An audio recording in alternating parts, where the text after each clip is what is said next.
قمری کیلنڈر میں کچھ مہینے ایسے آتے ہیں جن کے شروع ہوتے ہی نا ایک خاص کیفیت سی محسوس ہوتی ہے. جی بالکل. رجب انہی میں سے ایک ہے. ہمارے سامنے جامعہ بنوری ٹاؤن کا ایک بہت دلچسپ مضمون ہے. عنوان ہے ماہ رجب سے متعلق فضائل و احکام قرآن و حدیث کی روشنی میں. تو ہم نے سوچا کہ اس کی گہرائی میں اترا جائے اور دیکھا جائے کہ بھائی اس بابرکت مہینے کی اصل حقیقت کیا ہے، کون سی باتیں مستند ہیں اور کیا چیزیں آپ کہہ لیں کہ سنی سنائی ہے. صحیح. مقصد یہ ہے کہ اس مہینے کی اصل روح کو سمجھا جائے. بالکل ٹھیک کہا آپ نے. یہ اللہ تعالیٰ کی حکمت ہے کہ اس نے زمان و مکان میں بھی کچھ حصوں کو دوسرے حصوں پر فضیلت دی ہے. جی. جیسے تمام جگہوں میں مساجد کو اور تمام دنوں میں جمعہ کو. اسی طرح مہینوں میں رجب کا بھی ایک خاص مقام ہے جسے سمجھنا بہت ضروری ہے. تو پھر آئیے بالکل شروع سے شروع کرتے ہیں. اس مہینے کا نام رجب ہی کیوں ہے؟ مطلب اس لفظ کے معنی میں ہی شاید کوئی اشارہ چھپا ہو. جی، اس کے نام میں ہی اس کی عظمت کا راز پوشیدہ ہے. مضمون میں علامہ عبدالرؤف مناوی کا حوالہ ہے کہ ترجیب کا مطلب ہوتا ہے تعظیم کرنا. اچھا. عربی میں محاورہ ہے رجب فلانن، یعنی اس نے فلاں کی تعظیم اور عزت کی. چونکہ اس مہینے کی تعظیم کی جاتی تھی اور اس میں آنے والے مہینوں شعبان اور خاص طور پر رمضان کے لیے خیر و برکت کی بنیاد رکھی جاتی تھی، اس لیے اسے رجب کہا گیا. یہ تو بہت دلچسپ ہے. یعنی اس کا نام ہی عزت والا مہینہ ہے. میں نے یہ بھی پڑھا ہے کہ عرب اسے ایک اور نام سے بھی پکارتے تھے، رجب الاسم، یعنی بحرہ رجب. جی. یہ نام تو تھوڑا عجیب لگتا ہے. بحرہ کیوں؟ یہ واقعی ایک بہت دلچسپ نکتہ ہے اور اس کی دو بہت گہری وجوہات بیان کی گئی ہیں اور جنگ و جدل کے لیے مشہور تھی. مگر رجب کا مہینہ اتنا مقدس سمجھا جاتا تھا کہ اس میں وہ لوگ بھی لڑائیاں روک دیتے تھے. اچھا. تلواریں نیام میں چلی جاتی تھیں، جنگی نعرے خاموش ہو جاتے تھے اور ہر طرف ایک امن و سکون طاری ہو جاتا تھا. گویا یہ مہینہ جنگ و قتال کی آوازوں سے بہرا تھا. سبحان اللہ. یعنی اس مہینے کا احترام اتنا تھا کہ بدترین دشمن بھی ایک دوسرے پر ہاتھ اٹھانے سے گریز کرتے تھے. اس سے معاشرے میں کتنا سکون آتا ہوگا. جی بالکل. اور دوسری وجہ کیا بیان کی گئی ہے؟ دوسری وجہ ایک روایت ہے جو حضرت ابن عباس رضی اللہ عنہما سے منسوب ہے، جسے موقوف روایت کہتے ہیں. موقوف یعنی اس کا سلسلہ صحابی پر رک جاتا ہے. جی، نبی اکرم صلی اللہ علیہ وسلم تک نہیں پہنچتا. اس روایت کے مطابق اس مہینے میں اللہ کے فرشتے آسمانوں پر اتنی کثرت سے تسبیح و تقدیس بیان کرتے ہیں کہ ان کی آوازوں کے سامنے انسانوں کے کان گویا بہرے ہو جاتے ہیں اور انہیں کچھ سنائی نہیں دیتا. تو ایک طرف زمین پر انسانوں کی تلواروں کی جھنکار خاموش ہے اور دوسری طرف آسمانوں پر فرشتوں کی تسبیحات گونج رہے ہیں. یہ تو حرمت اور تقدس کا ایک مکمل تصور پیش کرتا ہے. بالکل. تو یہ عزت اور حرمت صرف ثقافتی نہیں، اس کی کوئی شرعی بنیاد بھی ہوگی. مضمون میں اشہر الحرم کا ذکر ہے. جی، یہی اس کی سب سے بنیادی اور پہلی فضیلت ہے. یہ ان 4 مہینوں میں سے ایک ہے جنہیں قرآن نے حرمت والے مہینے قرار دیا ہے. اچھا. سورۃ التوبہ کی آیت 36 میں اللہ تعالیٰ فرماتا ہے کہ جب سے آسمان اور زمین بنے ہیں، مہینوں کی گنتی اللہ کے نزدیک 12 ہی ہے، جن میں سے 4 مہینے حرمت والے ہیں. یہی سیدھا دین ہے. اور نبی اکرم صلی اللہ علیہ وسلم نے ان 4 مہینوں کی وضاحت بھی فرما دی تھی. بالکل.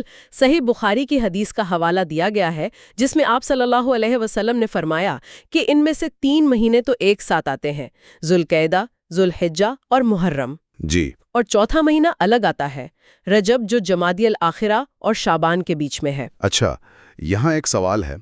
ایک عام انسان کے لیے حرمت والا مہینہ ہونے کا عملی مطلب کیا ہے؟ کیا اس کا مطلب صرف یہ ہے کہ لڑائی نہ کی جائے، یا اس کا ہماری روزمرہ کی عبادات اور زندگی پر بھی کوئی اثر پڑتا ہے؟ یہ بہت اہم سوال ہے. اس کا ہماری زندگی پر گہرا اثر پڑتا ہے. مضمون میں حضرت ابن عباس رضی اللہ عنہما کا ایک قول نقل کیا گیا ہے جو اس کی بہترین وضاحت کرتا ہے. وہ فرماتے ہیں کہ ان 4 مہینوں میں گناہ کرنا باقی مہینوں کے مقابلے میں زیادہ سنگین ہے، اور اسی طرح ان میں نیک عمل کرنا بھی باقی مہینوں کے مقابلے میں زیادہ اجر رکھتا ہے. قرآن کی آیت میں جو کہا گیا فَلَا تَظْلِمُوا فِيهِنَّ أَنفُسَكُمْ یعنی ان مہینوں میں اپنی جانوں پر ظلم نہ کرو، اس کا ایک مطلب یہی ہے کہ ان دنوں میں گناہوں سے بچنے کا خاص اہتمام کیا جائے۔ تو یہ ایک طرح سے روحانی تربیت کا مہینہ ہے، ایک ایسا وقت جب آپ کو اپنی نیکیوں پر زیادہ توجہ دینی ہے اور گناہوں سے زیادہ بچنا ہے۔ بالکل۔ اسی مناسبت سے اس مہینے میں نفلی روزوں کا بھی ذکر آتا ہوگا۔ جی بالکل، چونکہ یہ اشر حرم میں سے ہے تو اس میں عمومی طور پر نفلی روزے رکھنے کی ترغیب دی گئی ہے۔ ٹھیک۔ مضمون میں سنن ابی داؤد کی ایک روایت کا ذکر ہے کہ ایک صحابی حضرت بالحی رضی اللہ عنہ نبی اکرم صلی اللہ علیہ وآلہ وسلم کی خدمت میں حاضر ہوئے اور عرض کیا کہ وہ مسلسل روزے رکھتے ہیں۔ اچھا۔ آپ نے فرمایا کہ تم نے تو خود کو سزا میں مبتلا کر رکھا ہے، پھر انہیں کچھ رعایتیں دیں۔ جب انہوں نے مزید کی خواہش کی تو آپ نے فرمایا حرمت والے مہینوں میں روزہ رکھو اور چھوڑ دو۔ اچھا، رکھو اور چھوڑ دو۔ جی، آپ نے یہ بات 3 بار دہرائی اور اپنی 3 انگلیوں کو ملا کر اور کھول کر اشارہ کیا، جس کا مطلب تھا کہ کچھ دن رکھو اور کچھ دن نہ رکھو۔ لیکن ہم تو اکثر سنتے ہیں کہ رجب کے فلاں دن کا روزہ رکھنے کا اتنا ثواب ہے یا پہلے روزے کا اتنا ثواب ہے۔ ان مخصوص دنوں کے روزوں کے بارے میں مضمون کیا کہتا ہے؟ یہیں آ کر اکثر الجھن ہوتی ہے۔ آپ نے بالکل صحیح جگہ پر انگلی رکھی ہے۔ مضمون اسی الجھن کو صاف کرتا ہے۔ اس میں حدیث کے ایک بہت بڑے عالم حافظ ابن حجر عسقلانی کا قول نقل کیا گیا ہے۔ وہ فرماتے ہیں کہ خاص طور پر ماہ رجب کے روزوں کی فضیلت میں یا اس کے کسی معین دن کے روزے کی فضیلت میں کوئی ایسی صحیح حدیث وارد نہیں ہوئی جو دلیل بن سکے۔ کوئی بھی نہیں؟ جی، وہ کہتے ہیں کہ اس بارے میں جتنی روایات بیان کی جاتی ہیں وہ یا تو ضعیف ہیں یعنی ان کی سند کمزور ہے، یا موضوع ہیں یعنی من گھڑت ہیں۔ ایک منٹ، ضعیف اور موضوع میں کیا فرق ہے؟ یہ سمجھنا ضروری ہے۔ ضعیف حدیث وہ ہوتی ہے جس کے راویوں کی زنجیر میں کوئی معمولی کمزوری ہو، مثلاً کسی راوی کا حافظہ کمزور ہو یا اس کے حالات پوری طرح معلوم نہ ہوں۔ ٹھیک۔ ایسی حدیث کو بعض شرائط کے ساتھ فضائل کے باب میں قبول کر لیا جاتا ہے، لیکن موضوع کا مطلب ہے من گھڑت، جھوٹی بات جو کسی نے اپنی طرف سے بنا کر نبی اکرم صلی اللہ علیہ وسلم کی طرف منسوب کر دی ہو۔ اچھا، ایسی بات پر عمل کرنا یا اسے آگے بیان کرنا سخت گناہ ہے۔ تو پھر رجب میں روزہ رکھنے کے بارے میں حتمی بات کیا ہوئی؟ رکھیں یا نہ رکھیں؟ حتمی بات یہ ہے کہ روزہ بذات خود ایک عظیم نیکی ہے اور رجب حرمت والے مہینوں میں سے ہے۔ جی۔ تو اس نیت سے کہ یہ حرمت والا مہینہ ہے، اس میں جب چاہیں بغیر کسی خاص دن کی تخصیص کیے اور بغیر کسی من گھڑت ثواب کی امید لگائے روزہ رکھنا یقیناً مستحب اور اجر کا کام ہے۔ مسئلہ تب پیدا ہوتا ہے جب ہم کسی کمزور یا من گھڑت روایت کی بنیاد پر کسی خاص دن کو افضل سمجھنے لگتے ہیں۔ یہ بات بالکل واضح ہو گئی، یعنی نیت عمومی فضیلت کی ہونی چاہیے، کسی مخصوص کہانی کی نہیں۔ اچھا، روزے کے علاوہ کوئی اور مستند عمل بھی اس مہینے سے جڑا ہے؟ کوئی دعا وغیرہ؟ جی، ایک بہت مشہور دعا ہے جس کا ذکر مضمون میں ہے۔ حضرت انس بن مالک رضی اللہ عنہ سے روایت ہے کہ جب رجب کا مہینہ شروع ہوتا تو رسول اللہ صلی اللہ علیہ وسلم یہ دعا فرماتے تھے: اللہم بارک لنا فی رجب و شعبان و بلغنا رمضان، یعنی اے اللہ ہمارے لیے رجب اور شعبان میں برکت عطا فرما اور ہمیں رمضان تک پہنچا دے۔ یہ دعا تو ہم بچپن سے سنتے اور پڑھتے آئے ہیں، کیا یہ حدیث صحیح ہے؟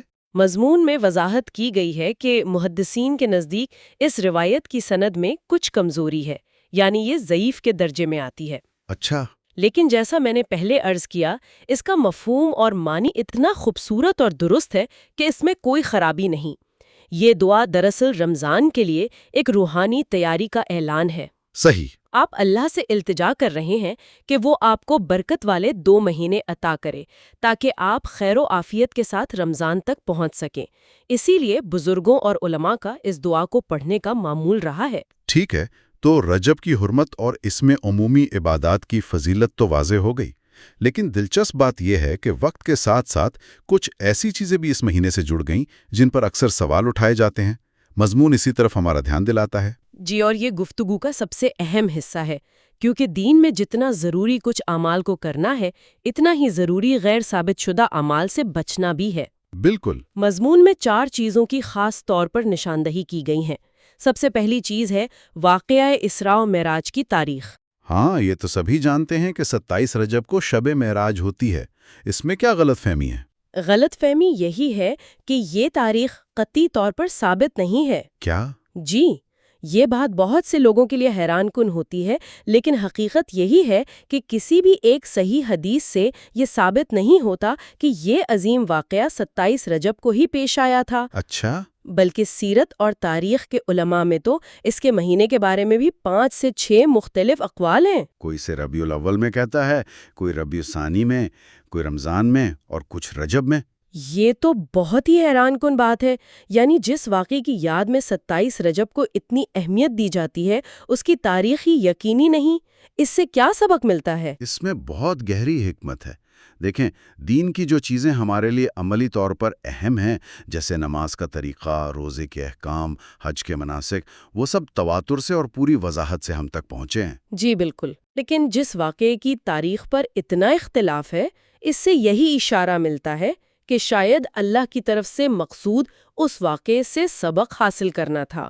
نبی اکرم صلی اللہ علیہ وسلم کا مقام، نماز کا تحفہ، اللہ کی قدرت کا مشاہدہ، نہ کہ اس خاص دن کو ایک تہوار کی طرح منانا۔ صحیح۔ اگر کوئی خاص جشن یا عبادت مقصود ہوتی تو اس کی تاریخ بھی اتنی ہی وضاحت سے محفوظ رکھی جاتی جتنی عیدین کی تاریخیں ہیں۔ یہ نقطہ تو سوچنے پر مجبور کرتا ہے۔ اچھا، دوسری غلط فہمی کیا ہے؟ وہ اسی سے جڑی ہوئی ہے، 27ویں رجب کا روزہ۔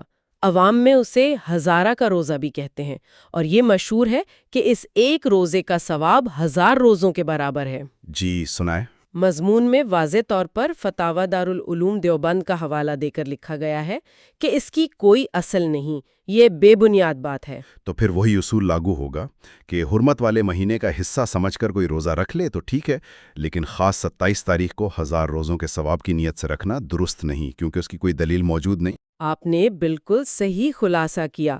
اب تیسری چیز کی طرف آتے ہیں، جو ایک بہت عام رسم ہے، 22 رجب کے کونڈے۔ ہاں، یہ تو بہت سے گھروں میں اہتمام سے ہوتا ہے۔ اس کے پیچھے بھی کوئی کہانی بیان کی جاتی ہے۔ جی، ایک لکڑہارے کی من گھڑت کہانی اس سے جوڑی جاتی ہے، لیکن مضمون کے مطابق اس کی اصل حقیقت کچھ اور ہے، اور وہ کافی سنجیدہ ہے۔ وہ کیا ہے؟ مضمون میں لکھا ہے کہ اس رسم کی بنیاد دراصل شیعہ حضرات کے ایک فرقے نے رکھی تھی، اور یہ دن حضرت امیر معاویہ رضی اللہ عنہ کی تاریخ وفات ہے۔ ایک منٹ، کیا کہا آپ نے؟ جی، وہ لوگ اس دن ان کی وفات پر خوشی منانے کے لیے یہ اہتمام کرتے تھے، اور تقیہ کے طور پر اسے امام جعفر صادق رحمہ اللہ کے نام سے منسوب کر دیا تاکہ اہل سنت بھی اس میں شامل ہو جائیں۔ یہ تو بہت سنگین بات ہے۔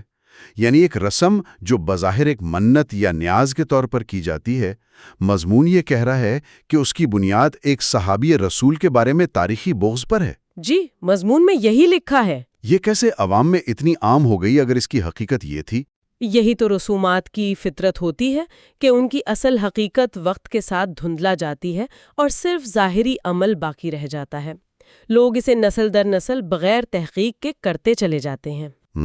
مضمون کا مقصد یہی ہے کہ اس کی اصل تاریخ سے آگاہی دی جائے تاکہ مسلمان ایسی چیزوں سے بچیں جن کی بنیاد درست نہ ہو اور جو صحابہ کرام کے بارے میں منفی جذبات سے جڑی ہوں۔ یہ تو واقعی ایک اہم انتباہ ہے۔ اور چوتھی اور آخری چیز جس کا مضمون میں ذکر ہے؟ چوتھی چیز ہے صلاۃ الرغائب۔ یہ ایک خاص نماز ہے جو رجب کے پہلے جمعہ کی رات یا بعض روایات کے مطابق 27ویں شب میں مغرب اور عشاء کے درمیان 12 رکعتوں پر مجتمع ادا کی جاتی ہے۔ اچھا۔ اس کے فضائل میں ایک بہت لمبی چوڑی روایت بیان کی جاتی ہے جس میں بے شمار انعامات کا ذکر ہے۔ تو اس نماز کے بارے میں بڑے علماء کا کیا موقف ہے؟ اس نماز کے بارے میں محدثین اور فقہا بہت سخت موقف رکھتے ہیں۔ مضمون میں امام نووی اور حافظ ابن حجر رحمۃ اللہ علیہ جیسے چوٹی کے محدثین کا حوالہ دیا گیا ہے جنہوں نے اس نماز سے متعلق روایت کو موضوع یعنی من گھڑت قرار دیا ہے۔ من گھڑت؟ جی، اور اس نماز کو بدعت قبیحہ یعنی ایک بری بدعت کہا ہے جس سے پرہیز کرنا واجب ہے۔ ان کا کہنا ہے کہ یہ دین میں ایک نئی ایجاد ہے جس کا شریعت میں کوئی ثبوت نہیں۔ تو اس ساری گفتگو کا اگر خلاصہ کیا جائے تو ایک بہت دلچسپ تصویر سامنے آتی ہے۔ ایک طرف رجب کی اصل قرآن و حدیث سے ثابت شدہ حرمت ہے جو ہمیں عمومی نیکیوں گناہوں سے بچنے اور رمضان کی تیاری کی طرف بلاتی ہے۔